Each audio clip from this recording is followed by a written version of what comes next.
전문의가 아니어도 그 수술을 옆에서 많이 보고 많이 하면은 잘하게 될 수는 있습니다. 하지만 기술 들어갑니다.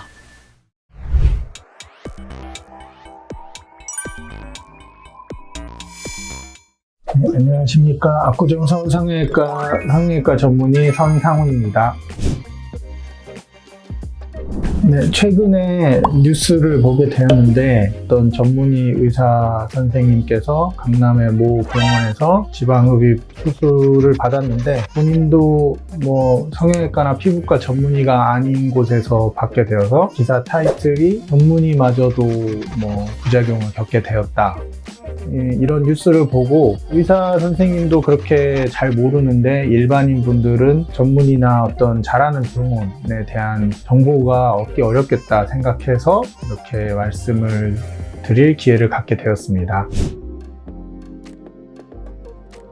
뉴스를 보면서도 느꼈지만 일단은 전문의가 아닌 비전문의 의사에게 수술을 받게 되는 경우가 부작용이 생기는 가장 큰 이유 같습니다. 물론 이제 비전문의라 하더라도 많이 한 분들은, 경험이 많은 분들은 수술을 잘 할 수 있겠지만 기본 해부학적 지식이나 의학적 지식, 각과에 대한 전문 지식이 없이 수술만 잘하는 것은 그런 부작용이 생겼을 때 대처나 아니면 부작용이 생기게 된 기전을 잘 모르고 수술하기 때문에 생기는 문제라고 생각하고, 예전부터 있었던 사망사고나 어떤 심각한 부작용들은 또 마취가 안전하지 않아서 생긴 경우들이 많기 때문에 또 안전한 마취가 가능한 마취과 선생님과 협진이 가능한 병원인지 그런 거를 잘 확인하셔야 될 것 같습니다.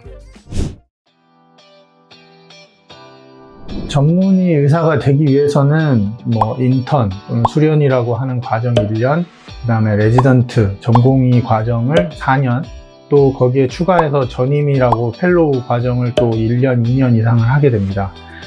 그렇게 되면은 최소 5, 6년 이상을 해당 과에서 전문 지식을 갖게 되는 것이고, 그렇게 전문 지식을 가져야만이 어떤 문제가 됐을 때 해결 방법이나 또 문제를 안 생기게 하는 방법들에 대해서 대학병원에서부터 공부를 하게 되는 것이죠. 그런 거 없이 그냥 의사가 되었다고 해서 어디 가서 배우고 어디에서 외국에서 연수를 받고 그런 짧은 기간으로 해서는 조금은 알 수 있겠지만 깊은 지식을 얻기는 어렵다고 생각합니다. 우리나라 의료법상 의사 면허가 있으면 어떤 진료도 할 수 있습니다. 그래서 산부인과 의사도 지방흡입을 하는 경우가 있고, 사실 전문의 없이 그냥 의대만 졸업하고 나와서 지방흡입이나 성형수술을 하는 분들도 많습니다. 이거는 우리나라뿐만 아니라 미국 같은 나라도 사실 많은 문제가 있는 환경입니다. 전문의 과정을 자꾸 강조하는 것은 어린이는 성형외과 의사한테 가야 되고 배가 아프면 내과에 가듯이 성형수술을 잘 받으려면 성형외과 전문의에게 가야 한다는 게 제 생각입니다.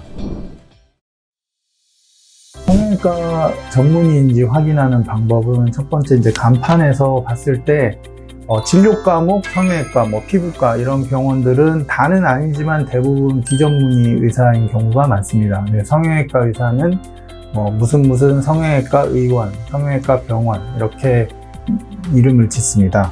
그리고 두 번째는 성형외과 의사회라는 사이트가 있는데 그곳에 가면 이름을 검색할 수 있습니다. 그래서 해당 의사의 이름을 치시면 어느 병원에 어디에서 근무하는지 나오게 됩니다. 만약에 거기에서 검색이 되지 않는 의사는 성형외과 전문의 취득을 하지 않는 의사입니다. 세 번째는 이제 의사 소개란에 있는 양력을 보고 조금 알 수 있는데, 그냥 대학 졸업 쓴 경우는 전문의나 인턴 과정까지 마치고 전문의 과정을 수료하지 않은 경우가 대부분이고, 그 다음에 무슨 전문의 수료 이렇게 쓴 경우는 성형외과 의사가 아니고 다른 과의 전문의인 경우가 많습니다. 그 다음에 무슨 학회 회원 이렇게 돼 있는데, 성형외과 의사들이 가입할 수 있는 학회는 대한성형외과학회, 대한미용성형외과학회 이 정도입니다. 그냥 미용외과 학회, 무슨 미용 어떤 학회 이런 것들은 성형외과 전문의가 아니고 비전문의들이 만든 어떤 미용에 대한 학회입니다. 그런 것들을 확인하시면 이분이 성형외과 의사인지 아니면 다른 과 의사인지 뭐 비전문의인지 확인할 수 있는 좋은 방법이 되겠습니다.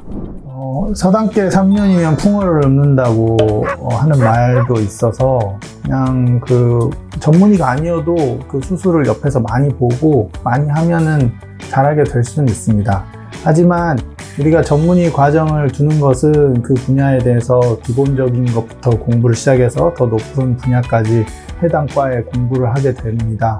그렇게 되면 이제 꼭 성형수술이 한 분야만 아니고 여러 분야에 걸쳐서 수술에 대한 기본적인 지식, 뭐 약물 또는 수술 방법, 뭐 수술의 부작용이 생겼을 때 해결 방법 등을 공부하는 과정이 필요한 것입니다. 그래서 비전문의여도 수술 잘하면 그분에게 해서 별 문제가 없으면 참 좋은 것이지만 일단 기본적으로 그 해당 과 수술에 대해서 공부를 많이 하시고 준비가 많이 되어 있는 전문의를 찾는 것이 뭐 기본 중에 기본인 것 같습니다.